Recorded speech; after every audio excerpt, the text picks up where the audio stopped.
All right, welcome to another deep dive. Get ready, because this one is pretty unique. You guys have sent in excerpts from this book, Dialogue with Saint Charbel, and it's about conversations with a Lebanese monk who died in 1898. So, our mission today is to figure out what makes this book so intriguing. Well, yeah, just the setup alone is already fascinating. The author, his name is Roger Dahrieh, he claims he's communicating with this Saint Charbel Makhlouf, but not through, like a medium or any historical records.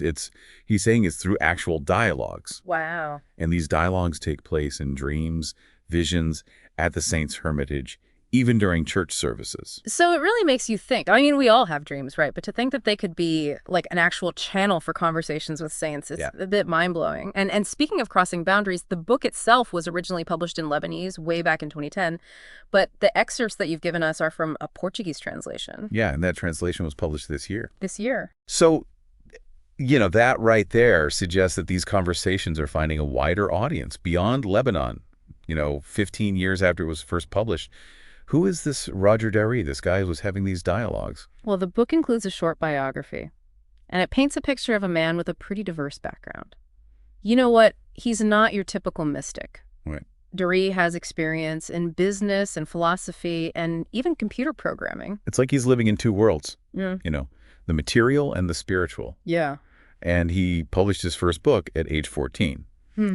So clearly he's comfortable expressing himself with storytelling, with language, but he's also been recognized for his community work, particularly his service to Lebanese immigrants, which suggests a strong connection to his heritage. But also to the complexities of the modern world. Exactly. Do you think his background contributes to his experiences, to his ability to, connect with Saint Charbel? I mean, it's like he's a bridge between the past and the present.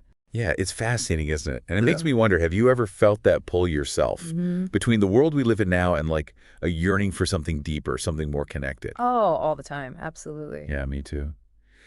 And that tension seems to be at the heart of these dialogues. It's not a straightforward biography or a theological text, Dahrieh is presenting these conversations, but their nature is really ambiguous. Are they literal, or is this just a literary device to explore faith and doubt in a way that resonates with the modern reader? I don't know, and that's what makes it so interesting. Let's dive into some of these dialogues, see if we can uncover something.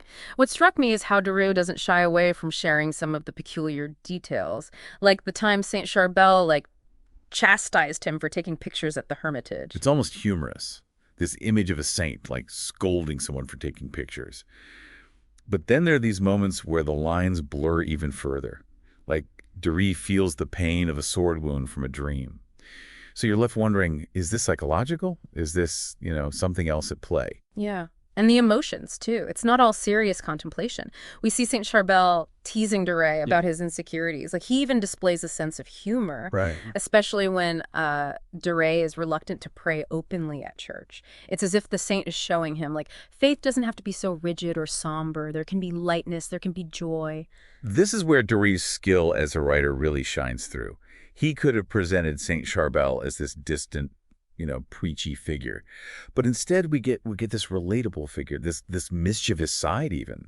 Do you think this makes the book more appealing to someone who might not normally read religious texts? I do. It makes it feel more human, more grounded in the realities of everyday life.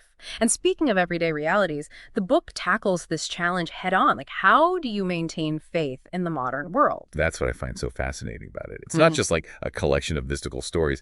It's grappling with this tension that so many of us feel. Yeah. That pull between tradition and the rapid changes in our world. Yeah. And Dahrieh is very open about feeling that pressure, the demands of work and family, how those can sometimes leave him feeling disconnected from his faith. And it's interesting how Saint Charbel responds. He doesn't dismiss Dahrieh's anxieties, but instead he emphasizes the importance of prayer, not just as a ritual, but as a way of life. Centered on Christ. Centered on Christ. Have you ever felt that struggle yourself?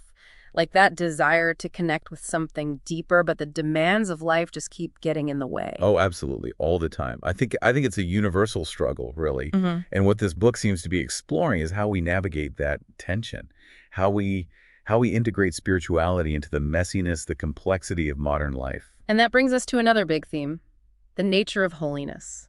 Does it require a complete retreat from the world, like Saint Charbel's life as a hermit? Or can it be found in the midst of the daily grind? That's a million-dollar question, isn't it? And I think the book challenges us to consider whether holiness might be more about intention, about aligning our actions with our values, regardless of our circumstances. There's this recurring dream Dahrieh describes where he sees these monks praying and then the image fades and he's left with this longing for a simpler time, a more spiritually connected time. It's like he's romanticizing the past. Yeah, and yet he also recognizes the challenges of the past. Even the corruption within religious institutions. It's not about, like, idealizing a bygone era. It's about recognizing something essential that seems to be missing in the modern world. So it's like he's searching for a way to reclaim that essence, to find that balance between tradition and modernity. Exactly. That's a struggle a lot of people can probably relate to, especially in a world that's constantly bombarding us with information, with pressure to succeed, with distractions. It pulls us away from what really matters. To bring these ideas to life a bit more, maybe we should look at some specific dialogues. One that struck me was when Saint Charbel says, "Meu filho, a palavra de Deus não pode ser estudada. Es un destino a ser vivido." That's powerful. It challenges the notion that faith is simply about intellectual understanding. It suggests that it's about embodying your beliefs, about weaving them into the fabric of your daily life, your actions, your interactions with the world.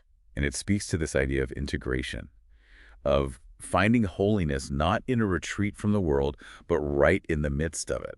That's a powerful message, don't you think? Absolutely. It's about finding meaning and purpose in the everyday, in our relationships, in our work, even in the challenges we face. It's about finding that divine spark in every single moment. It's about recognizing that even saints were once ordinary people who struggled, who doubted, who had to make choices about how to live their lives. And those choices, those struggles, are what ultimately shaped their path. It is. It is. It's a good reminder for all of us.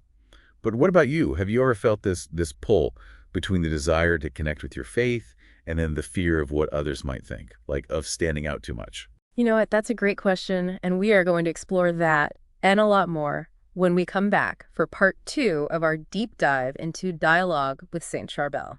Stay tuned. Welcome back, and we're continuing our deep dive into dialogue with Saint Charbel. Before the break, you asked me if I've ever felt that tension between faith and the fear of what others might think. Honestly, all the time. It's like I want to dive deeper into my beliefs, but then I worry, will people think I'm strange? It's a pretty relatable struggle, don't you think? Wanting to connect with something bigger than ourselves, but also wanting to fit in, to be accepted. Totally. It seems to be a recurring thing in Dahrie's conversations with Saint Charbel, too. Exactly. Like that part where Dahrieh hesitates to kneel at church because, he's worried about getting his clothes dirty. Right. I chuckled when I read that because it's such a human worry, right? Yeah. But it highlights how external pressures can sometimes really stifle our genuine expressions of faith. He's so worried about what people will think that he's missing the whole point of prayer. And it's interesting how Saint Charbel responds to that, not with judgment, but with this gentle reminder that true prayer comes from the heart, not from how it looks on the outside. It made me wonder, has that fear of judgment, the fear of not fitting in, ever held you back from fully embracing your own beliefs? It's a big question, and one that I think a lot of people struggle with. We all want to belong, right? And sometimes that leads us to fear expressing our individuality, especially when it comes to something as personal as faith. Yeah, it's like we put up these walls to protect ourselves from criticism, from ridicule. But in doing that, we might be blocking ourselves from a deeper, more authentic connection to our beliefs. And I think this is where Dahrieh's dialogues offer a really valuable perspective. By sharing his own struggles, his vulnerabilities, he's kind of giving us permission to be imperfect, to question, to doubt, to embrace that messy reality of living a spiritual life. It's a good reminder that faith isn't about achieving some perfect state of piety. It's about the journey, the striving, the constant growth. Yeah. And those moments of vulnerability, those moments where we acknowledge our imperfections, well, that's often where the greatest opportunities for growth lie. It's like the cracks in a vase. Yeah. Those imperfections are what let the light shine through. That's a beautiful image. And as we're talking about vulnerability, I keep thinking about Dahrieh's fascination with that photograph from 1950, the one that supposedly shows Saint Charbel's image 50 years after his death.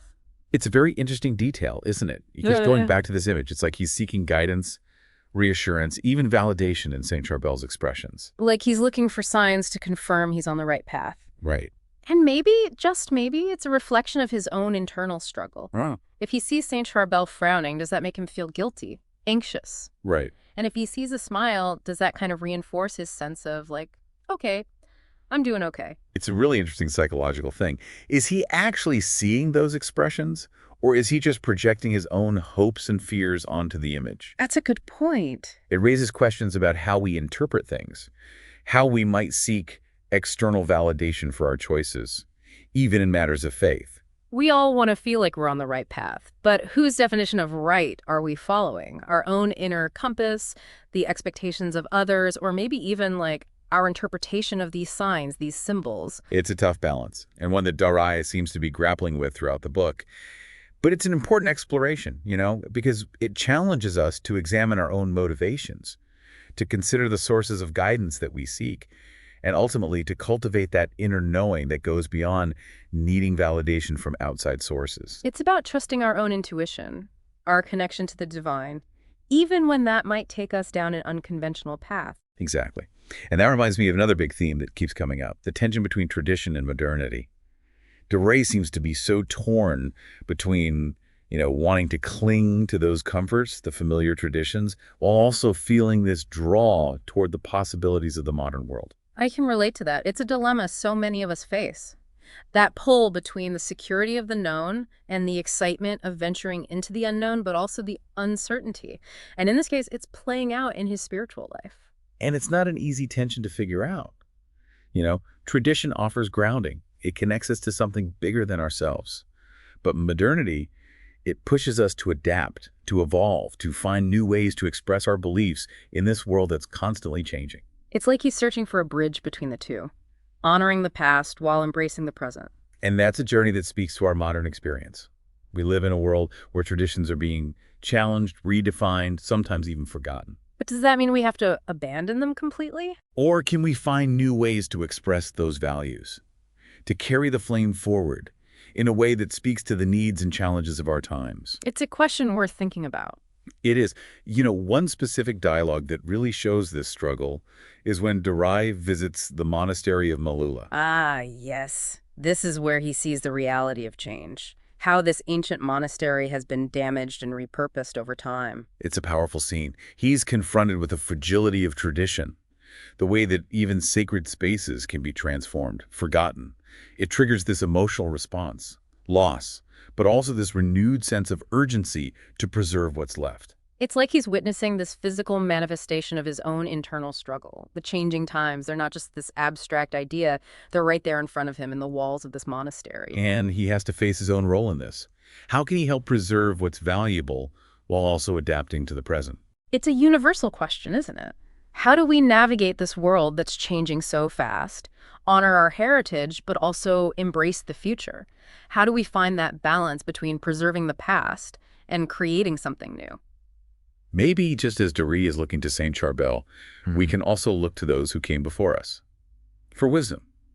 Look to the values that have stood the test of time. But we also need to be open to adapting, to finding new ways to express those values. It's a delicate dance. It is a dance between discernment and creativity. And it's a dance worth learning, because in that space between the old and the new, the familiar and the unknown, that's where we find the potential for something truly amazing. You said it, something beautiful, Yeah. transformative, that honors the past and embraces the future. And I think that's really the heart of what dialogue with Saint Charbel is all about. Yeah. It's not just about one man's conversations with a saint.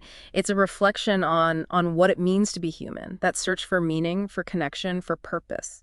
It pushes us to examine our beliefs, to question things, to create a spiritual practice that feels real, that feels fulfilling. There's no one right way. Not at all. It's about that personal connection, that inner spark.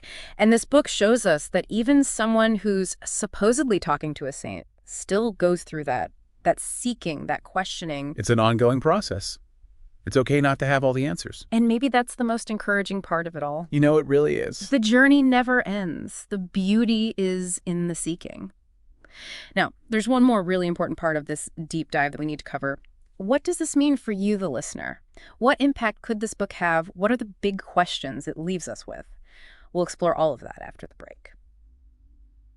Welcome back. And in this last part of our deep dive into dialogue with Saint Charbel, I want to kind of shift gears a little bit. We've been talking about, Dahrieh's struggles and all these themes, but what does it all actually mean for you, the listener? What can you take away from these conversations with a saint? Well, I think one of the most valuable things is that this book gives us permission to doubt, permission to question, to wrestle with your own faith, however you define that. Dahrieh is not portrayed as this like perfect, unwavering believer. Right. He's so relatable because he's flawed, he's searching, he's trying to figure out his spiritual life in this world that sometimes makes it pretty hard to do that. Yeah, it's reassuring in a way. It's like even someone who's talking to a saint still has doubts, anxieties, all that.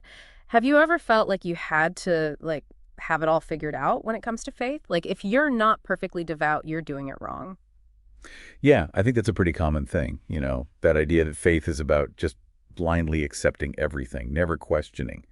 But I think what the race story shows us is that it's that wrestling, it's that seeking, it's those big questions that actually strengthen our connection to something bigger than ourselves. And it's a journey, not a destination. I love that he shares those struggles, those moments of, I'm not really sure. It makes me think about how, I don't know, how we always try to present this perfect version of ourselves to the world, especially when it comes to spirituality. But maybe it's actually better to just acknowledge the imperfections, the doubts, the fears. I agree. There's a real humility in that, Yeah. and an authenticity that I think can connect with anyone who's ever thought about these questions of faith and meaning. It's in those moments, when we're vulnerable, when we're really honest with ourselves, that's when the growth happens. One part that comes to mind is that dialogue where Dahrieh is talking about, feeling awkward praying in public. And I think a lot of people can relate to that, like wanting to express your devotion, but also being self-conscious. Like, what will other people think? Will they judge me? It's normal to think that. And Saint Charbel addresses it really well. He reminds Dahrieh that prayer, real prayer, it comes from the heart. It's about that connection with the divine. It doesn't matter what it looks like to other people. Yeah. So it's a good reminder that our spiritual practice is personal. We don't have to perform it for anyone. Right. It's about that inner connection, that expression of what you believe. And that can look like so many different things. It's not about fitting in. It's about finding what feels true to you, to your own soul. And maybe that's another thing we can take from this book, the importance of finding what resonates with you. It's not like a rule book for faith. It's just one man's journey.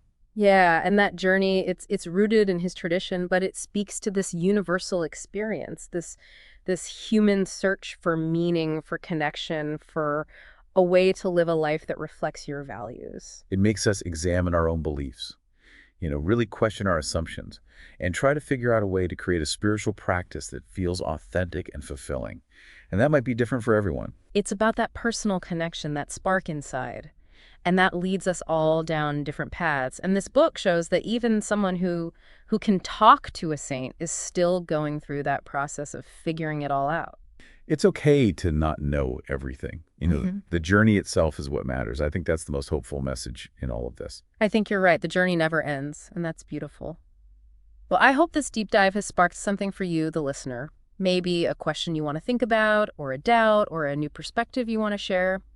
We'd love to hear your thoughts. What did dialogue with Saint Charbel bring up for you? Keep searching, keep asking questions, keep diving into those big mysteries. And, you're not alone on this journey. Beautifully said. We'll see you on the next deep dive.